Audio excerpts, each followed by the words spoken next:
Halo Assalamualaikum teman-teman, selamat datang di channel saya Silky Cats bersama saya Alim. Di video kali ini saya pengen ngebahas salah satu topik yang masih banyak banget di antara teman-teman yang bingung gimana ngatasinnya.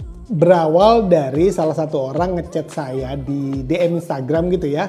Ngechat, dia ngomong kalau bang kucing saya itu bulunya rontok. Udah saya kasih vitamin bulu, udah saya kasih pakan yang untuk bulu juga, tapi rontoknya nggak selesai-selesai. Nah, berawal dari situ, daripada saya bales by chat sepanjang itu, saya jelasin satu persatu, mending saya bikinkan video dulu. Oke, karena kebetulan di tempat saya juga ada yang bulunya lagi rontok. Oke, sebelum mikir apa penanganannya, ada baiknya teman-teman itu ketahui dulu. Rontok itu ada berapa macam sih? Nah, rontok di kucing itu ada dua macam. Rontok karena hormonal dan rontok karena non-hormonal. Nah, kalau rontok karena hormonal itu umumnya yang terjadi di kucing-kucing itu karena si kucing ini sedang ada pengaruh hormon yang ngebuat bulunya jadi rontok. Contoh birahi. Nah, yang non-hormonal ini faktor penyebabnya banyak, teman-teman. Yang pertama saya udah catat di sini. Non-hormonal itu penyebab pertama kekurangan gizi atau stunting. Saya bakal tunjukkan salah satu kucing saya yang stunting. Jadi ini kucing sebenarnya bulunya long, bapak ibunya panjang. Cuman dia itu selain badannya kurang berkembang, bulunya juga nggak maksimal. Kenapa? Waktu bayi ibunya meninggal dan saya cuman kasih susu formula. Dia satu-satunya anak yang survive dari 5 anakannya. Nah, ini teman-teman bisa lihat. Bulu luarnya, top coatnya itu tumbuh teman-teman. Panjang gitu. Nah, bulu undercoatnya nggak sepanjang dan nggak setebal bulu luar. Ini kucing stunting. Nah, untuk kucing yang kekurangan gizi, salah satu cara untuk memaksimalkan pertumbuhan bulunya yaitu tadi diberikan makanan yang mensupport pertumbuhan bulunya supaya lebih cepat. Yang kedua, dimandikan sedikit lebih rutin dan dikuatin di tahap mandinya dengan conditioner. Karena memang kucing yang kekurangan gizi itu biasanya bulunya juga rapuh. Teman-teman bisa lihat. Nah, ini kayak begini. Memang si kucingnya lagi butuh gizi untuk atau vitamin untuk memaksimalkan pertumbuhan bulunya. Teman-teman bisa lihat nih anak, pertumbuhan bulunya nggak maksimal kan. Jadi dia butuh support vitamin untuk mempercepat progresnya. Karena memang lambat gitu loh, pertumbuhan dia lambat. Oke, ini yang baru teman-teman bisa pikirkan dengan vitamin. Jangan semua kucing yang nggak ngapa-ngapain, misal karena birahi, misal teman-teman kasih vitamin, itu nggak bakal banyak pengaruh. Karena dia bakal tetap merontokkan bulunya. Kalau yang ini, case yang karena kekurangan gizi atau stunting, teman-teman cocok pakai ini. Atau setelah hormonalnya tadi selesai, misal birahi gitu ya, siklus birahinya udah selesai, teman-teman bisa pakai vitamin untuk mempercepat. Tapi bukan berarti kucing yang pada dasarnya bulunya kurang panjang jadi lebih panjang karena vitamin. Itu non hormonal yang pertama. Nah, yang kedua, suhu yang tidak memadai. Idealnya kucing berbulu panjang itu tinggal di suhu antara 16 sampai 25 derajat. Itu suhu maksimal lah teman-teman. Jadi gini logikanya ya. Ketika suhunya itu semakin panas, kucing akan merontokkan bulunya. Jadi teman-teman harus perhatikan, kalau pengen kucingnya bulunya panjang, ya jaga juga suhunya. Kenapa? Bulu panjang ini tujuannya supaya menjaga si kucing tidak kedinginan gitu loh. Nah, kalau dia tinggal di daerah panas, dia akan dengan sendirinya merontokkan bulunya, teman-teman. Teman-teman harus tahu dulu sampai sini. Karena suhu itu penting. Nah, kalau teman-teman, wah kalau ngerawat kucing pengen bulunya super dan wow, tapi suhunya panas. Susah gitu teman-teman. Susah, karena memang pada dasarnya kucing berbulu panjang itu habitatnya juga di daerah dingin. Kalau teman-teman paksakan tinggal di daerah panas, ya bisa panjang tapi nggak bakal bisa tebel banget, nggak bakal bisa. Karena memang itu yang melindungi dia dari suhu dingin gitu loh. Kalau teman-teman paksakan dia tinggal di daerah panas, ya dia nggak bakal pertumbuhannya maksimal karena memang itu sistem dia untuk melindungi diri dia dari dingin, teman-teman. Oke. Suhu yang tidak memadai, udah ya teman-teman. Nah, yang ketiga, kesalahan grooming. Nah, kesalahan grooming ini rada kompleks ya teman-teman. Jadi ini tuh kan faktor eksternal, jadi non hormonal tapi faktor eksternal. Nah, biasanya kesalahan grooming itu teman-teman kurang perhatikan. Saya udah grooming kok, tapi kok tetap rontok. Nah, ini yang perlu teman-teman highlight gitu loh. Karena jangan-jangan semua udah bener, tapi di tahap groomingnya salah. Nah, saya kasih beberapa contoh ya kesalahan grooming yang banyak banget orang sering salah. Contoh pertama, selalu menggunakan degreaser ketika memandikan kucing. Nah, ini perlu teman-teman perhatikan karena degreaser ini rada tricky ya teman-teman. Logikanya gini, degreaser itu kan tahapan mandi di kucing paling awal untuk menghilangkan minyak.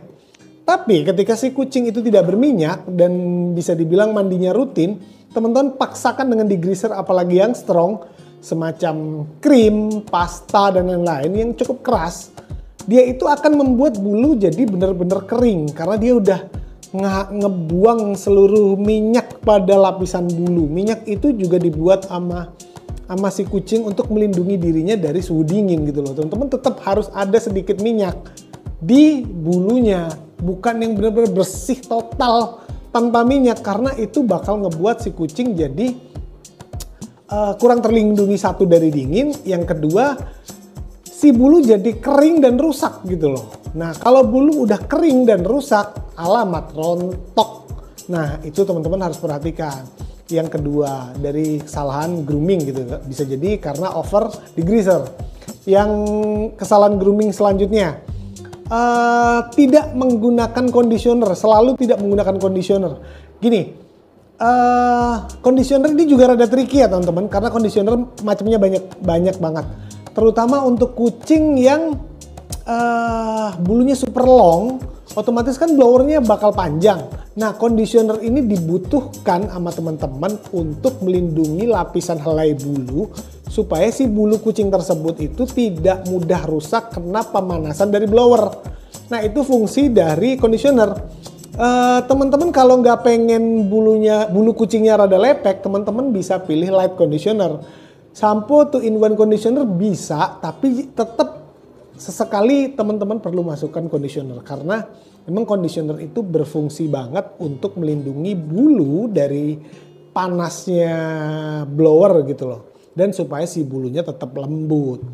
Kesalahan selanjutnya dari grooming itu tidak membilas produk grooming dengan bersih. Nah, ini yang biasanya menyebabkan bulu si kucing itu jadi bermasalah, ada skin problem di situ. Contoh apa? Jamuran. Ini yang paling sering terjadi ketika teman-teman gak ngebilas dengan bersih pada saat grooming gitu loh. Sorry. Itu yang bakal terjadi kalau teman-teman gak ngebilas bersih, seringnya jamuran. Biarpun groomingnya udah kering, tapi kan masih ada sisa-sisa produk grooming antara shampoo atau conditioner.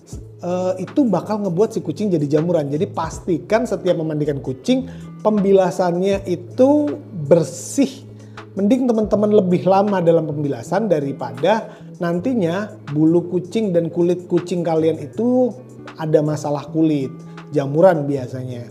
Nah, selanjutnya kesalahan grooming, salah tahapan dan salah produk. Nah, ini juga rada tricky grooming itu sebenarnya. Salah tahapan dan salah produk. Salah tahapan itu sebenarnya mirip-mirip di awal saya jelasin tadi, over degreasing itu juga salah tahapan.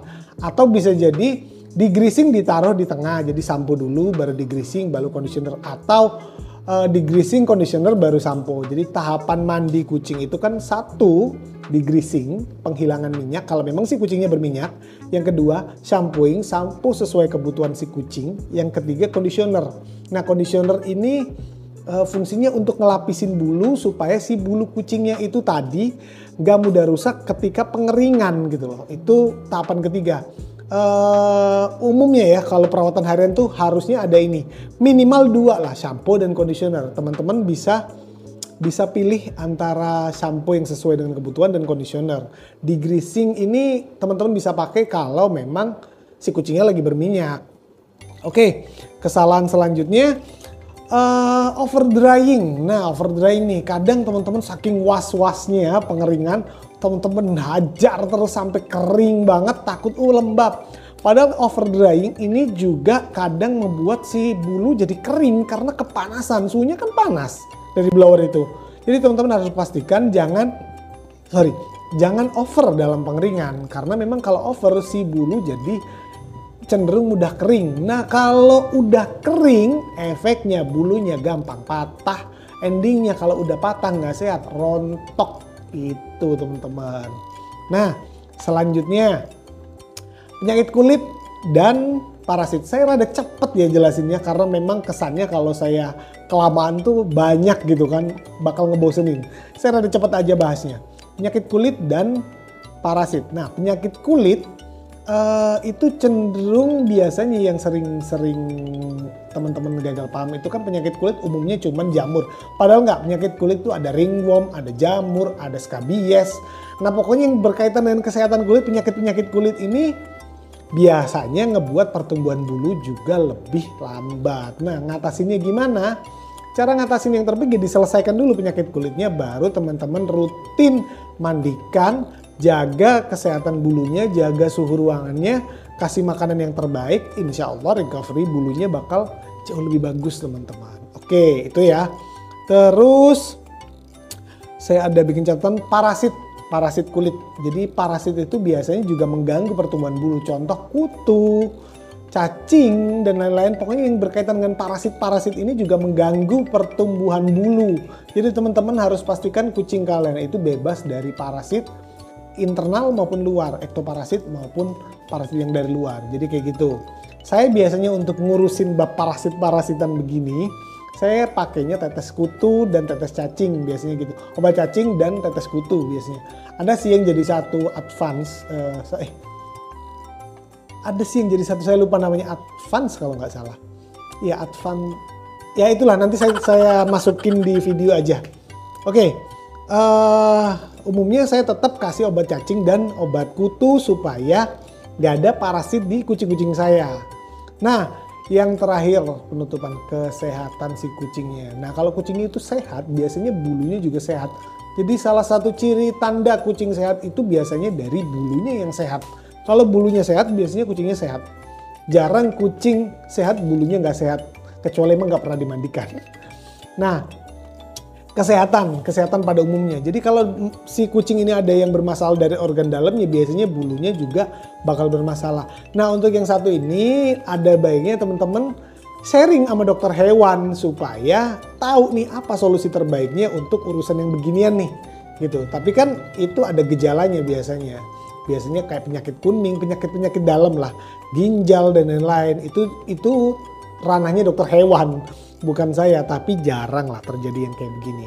Nah, itu semua saya rangkumin singkat, cepat supaya teman-teman paham lah ya istilahnya penyebab rontok itu apa dan penanganannya gimana. Semoga teman-teman dapat ilmu dari video ini. Nah, menurut kalian pernah di posisi mana yang kurang paham nih penanganan dan penyebabnya apa? Tulis aja di kolom komentar, nanti insya Allah saya bakal jawab. Nah, sekian video dari saya, semoga video ini bermanfaat buat teman-teman. Semoga video ini membantu gimana teman-teman memaksimalkan pertumbuhan bulu kucing kalian. Saya pamit undur diri dulu. Wabillahi taufiq walhidayah. Wassalamualaikum warahmatullahi wabarakatuh. BTW jangan lupa di follow, di like, dan di share. Di komen juga barangkali ada teman-teman yang ngerasa ada pertanyaan di video ini. Saya pamit undur diri dulu. Assalamualaikum warahmatullahi wabarakatuh.